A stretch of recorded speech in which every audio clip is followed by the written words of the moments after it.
പുതിയൊരു വീഡിയോയിലേക്ക് എല്ലാവർക്കും സ്വാഗതം. ഇന്ന് വളരെ ടേസ്റ്റി ആയിട്ടുള്ളൊരു ദിവാലി സ്വീറ്റ്സിൻ്റെ റെസിപ്പി ഒന്ന് കണ്ടു നോക്കാം. ഞാനിവിടെ ഈ ഒരു പാനിലാണ് ബർഫി റെഡിയാക്കി എടുക്കാൻ പോകുന്നത്. അപ്പോൾ അതിലേക്ക് വേണം പാൽ ഒഴിച്ചു കൊടുക്കാൻ. ഞാനിവിടെ 2 കപ്പ് അളവിൽ പാലെടുത്തിട്ടുണ്ട്. വെള്ളം ചേർക്കാത്ത നല്ല കട്ടിപ്പാൽ തന്നെ വേണം എടുക്കാനായിട്ട്. പാക്കറ്റ് പാൽ എടുക്കുവാണെങ്കിൽ അത്രയും നല്ലതാണ്. വെള്ളം ചേർത്ത് കൊടുത്തു കഴിഞ്ഞാൽ അത്രയ്ക്ക് അങ്ങോട്ട് ടേസ്റ്റ് ഉണ്ടാവില്ല. ഇനിയും 20 ml കപ്പിൽ 1 കപ്പ് അളവിൽ പാൽപ്പൊടി ചേർത്ത് കൊടുക്കുന്നുണ്ട്. പാൽപ്പൊടി ചേർത്ത് കൊടുക്കുമ്പോൾ നല്ലൊരു സോഫ്റ്റ്നെസ് കിട്ടും ബർഫിക്ക്. ഇതിൽ നമ്മൾ എടുക്കുന്ന സാധനത്തിൻ്റെ അളവ് കറക്റ്റ് തന്നെ ആയിരിക്കണം. മെഷർമെൻറ്റ് കപ്പില്ലെങ്കിൽ ഗ്ലാസ്സിൽ അളന്നെടുത്താലും മതി.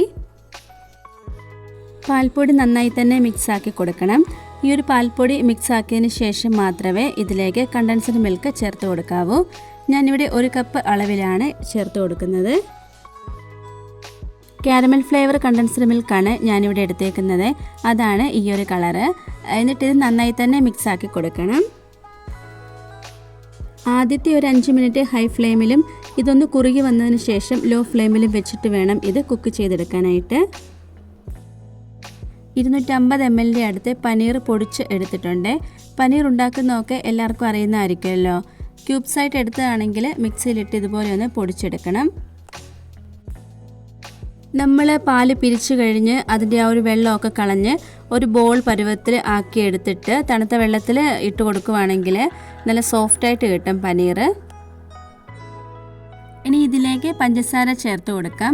ഞാനിവിടെ 2 കപ്പ് അളവിലാണ് ചേർത്ത് കൊടുക്കുന്നത്. നമ്മൾ ആദ്യം കണ്ടൻസ്ഡ് മിൽക്ക് ചേർത്ത് കൊടുത്തതായതുകൊണ്ട് മധുരം നോക്കിയിട്ട് വേണം ചേർത്ത് കൊടുക്കാനായിട്ട്. എന്നിട്ടിത് നന്നായിട്ട് തന്നെ ഒന്ന് മിക്സാക്കി കൊടുക്കണം. ആ ഒരു പഞ്ചസാര അലിഞ്ഞ് കിട്ടുന്നിടം വരെ. ആ ഒരു പഞ്ചസാര മുഴുവനും അലിഞ്ഞ് ചെറുതായി ഒന്ന് കുറുകി വരുന്ന ആ ഒരു പരുവത്തിൽ നമുക്കിതിലേക്ക് എടുത്തു വെച്ചിട്ടുള്ള പനീർ ഒന്ന് ചേർത്ത് കൊടുക്കാം. പനീർ ചേർത്ത് കഴിഞ്ഞ് കൈയെടുക്കാതെ നന്നായി തന്നെ ഇത് മിക്സാക്കി കൊടുക്കണം. ഇല്ലെങ്കിൽ ഇത് പെട്ടെന്ന് തന്നെ അടിക്ക് പിടിക്കും. അടികട്ടിയുള്ള നല്ലൊരു നോൺ സ്റ്റിക്ക് പാൻ ഉണ്ടെങ്കിൽ അതായിരിക്കും കുറച്ചും കൂടെ നല്ലത്. ഇനി ഇതിലേക്ക് ഒരു 4-5 ഏലക്ക പൊട്ടിച്ചത് ചേർത്ത് കൊടുക്കാം. പൊട്ടിച്ചോ പൊടിച്ചതോ ഒക്കെ ആയിട്ട് ചേർത്ത് കൊടുക്കാം. ഈ ഒരു സമയത്ത് വേണം ഇതിലേക്ക് ചേർത്ത് കൊടുക്കാനായിട്ട്. എന്നാലേ അതിൻ്റെ ആ ഒരു ഫ്ലേവർ ഇതിലേക്ക് ഇറങ്ങി വരുള്ളൂ. ഇതാ പകുതി കുറുകി വന്നിട്ടുണ്ട്. ഇനിയും ഇതിലേക്ക് നിങ്ങൾക്ക് വേണമെന്നുണ്ടെങ്കിൽ നെയ്യ് ചേർത്ത് കൊടുക്കാം. ഞാനിവിടെ ഇപ്പം നെയ്യ് ചേർത്ത് കൊടുക്കുന്നില്ല, ലാസ്റ്റിൽ മാത്രമേ ചേർക്കുന്നുള്ളൂ. അതുപോലെ തന്നെ ഡ്രൈ ഫ്രൂട്ട്സ് ഒക്കെ വേണമെന്നുണ്ടെങ്കിലും ഈ ഒരു സമയത്ത് ഇതിലേക്ക് ആഡ് ചെയ്ത് കൊടുക്കാവുന്നതാണ്. ഇതാ നമ്മുടെ പനീർ ബർഫി ഇവിടെ റെഡി ആയിട്ടുണ്ട്. ഇനി ഇതിലേക്ക് 1 ടേബിൾ സ്പൂൺ അളവിൽ നെയ്യ് ചേർത്ത് കൊടുക്കാം. ഞാൻ നെയ്യ് കൂടുതലായിട്ട് ചേർത്ത് കൊടുക്കുന്നില്ല, കാരണം നമുക്കിവിടെ മഹാരാഷ്ട്രയിൽ തണുപ്പ് നന്നായിട്ട് തുടങ്ങിയിട്ടുണ്ട്. അപ്പോൾ അതുകൊണ്ട് നെയ്യൊന്നും ഒരുപാട് ഉപയോഗിക്കുന്നില്ല. എന്നിട്ട് ഇത് നന്നായിട്ട് തന്നെ ഒന്ന് മിക്സാക്കി കൊടുക്കണം. ആ ഒരു നെയ്യ് എല്ലായിടവും എത്തിക്കിട്ടുന്നത് വരെ മിക്സാക്കി എടുക്കണം. ദിവാലി സമയത്തൊക്കെ വളരെ ഡിമാൻഡുള്ളൊരു പനീർ ബർഫിയാണിത്. ഒരുപാട് ചേരുവയൊന്നും ഇല്ലാതെ നമുക്ക് വീട്ടിൽ തന്നെ ചെയ്തെടുക്കാവുന്നതേ ഉള്ളൂ. ഏറ്റവും ലോ ഫ്ലെയിമിൽ വെച്ചിട്ട് വേണം ഇത് കുക്ക് ചെയ്തെടുക്കാനായിട്ട്. എന്നാലും നമ്മൾ പുറത്തുനിന്നൊക്കെ വാങ്ങിക്കുന്ന ആ ഒരു കറക്റ്റ് ടേസ്റ്റ് വരുള്ളൂ. എന്തായാലും 1 മണിക്കൂർ സമയം വരും ഇത് കുറുകി കിട്ടാനായിട്ട്. അത്രയും സമയം എടുത്താലും നല്ലൊരു ടേസ്റ്റാണ് കഴിക്കാനായിട്ട്. നിങ്ങൾ ഒരു തവണ ഉണ്ടാക്കി കഴിഞ്ഞാൽ തീർച്ചയായും വീണ്ടും ഉണ്ടാക്കും. അത്രയ്ക്ക് ടേസ്റ്റാട്ടോ ഇത് കഴിക്കാനായിട്ട്. മാർക്കറ്റിൽ ഇതിന് നല്ല വില തന്നെയുണ്ട്. ഇതാ ഈ ഒരു പരുവത്തിൽ വേണം നമുക്കിത് കിട്ടാനായിട്ട്. പാനിൽ നിന്ന് വിട്ട് വരുന്ന ആ ഒരു പരുവത്തിൽ. ഇനി ഇത് നമുക്കൊരു പ്ലേറ്റിലേക്കൊന്ന് മാറ്റി കൊടുക്കാം.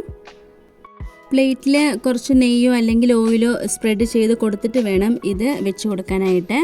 ഇത് പ്ലേറ്റിലേക്ക് വെച്ച് ചെറുതായി ഒന്ന് ഷേപ്പ് ആക്കി കൊടുത്തിട്ട് ഇതിൻ്റെ മുകളിലേക്ക് ബട്ടർ പേപ്പർ വെച്ച് കൊടുക്കണം. എന്നിട്ട് ഒരു റോളർ വെച്ചിട്ട് നന്നായിട്ടൊന്ന് പ്രസ് ചെയ്ത് കൊടുക്കുകയാണെന്നുണ്ടെങ്കിൽ കറക്റ്റായിട്ട് തന്നെ ഇരിക്കും. അല്ലെങ്കിൽ നമ്മൾ സ്പൂണും കൊണ്ട് ലെവലാക്കി കൊടുത്തു കഴിഞ്ഞാൽ അത് ഇരിക്കത്തില്ല കറക്റ്റ്. ഇതുപോലെ ഒരു ഷേപ്പിൽ കിട്ടും. ബട്ടർ പേപ്പർ ഇല്ലെങ്കിൽ പ്ലാസ്റ്റിക് കവർ ആണെങ്കിലും മതി. പ്ലാസ്റ്റിക് കവർ വെച്ച് കൊടുക്കുകയാണെങ്കിൽ കുറച്ചൊന്ന് നെയ്യൊന്ന് തടവി കൊടുക്കണം അതിൻ്റെ മുകളിലേക്ക്, ഇല്ലെങ്കിൽ ഒട്ടിപ്പിടിക്കും. ഇനി ഇതിൻ്റെ മുകളിലേക്ക് ഇഷ്ടമുള്ള ഡ്രൈ ഫ്രൂട്ട്സ് ഇട്ട് കൊടുക്കാം. ഞാനിവിടെ പിസ്ത കുറച്ച് ഗ്രേറ്റ് ചെയ്തത് ഇട്ട് കൊടുത്തിട്ടുണ്ട്.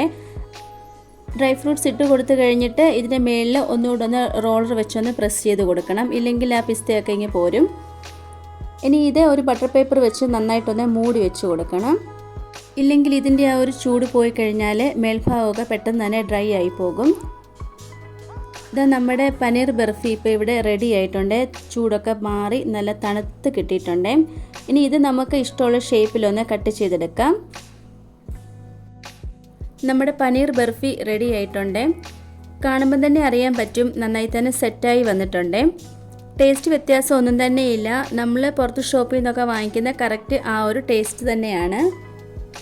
ഈ ഒരു ദീപാവലിക്ക് എല്ലാവരും ഇതുപോലെ ഒന്ന് ട്രൈ ചെയ്ത് നോക്കണേ. നല്ലൊരു ടേസ്റ്റ് ആട്ടോ ഇത് കഴിക്കാനായിട്ട്. പ്രത്യേകിച്ച് കുട്ടികൾക്കൊക്കെ ഒരുപാട് ഇഷ്ടപ്പെടും. ഇന്നത്തെ നമ്മുടെ ഈ ഒരു റെസിപ്പി എല്ലാവർക്കും ഇഷ്ടമായി കാണുമെന്ന് വിചാരിക്കുന്നു. ഇഷ്ടമായിട്ടുണ്ടെങ്കിൽ ലൈക്കും കമൻറ്റും സബ്സ്ക്രൈബും ഒന്നും ചെയ്യാൻ മറന്നു പോകരുതേ. അടുത്ത വീഡിയോയിൽ കാണാം. Thank you.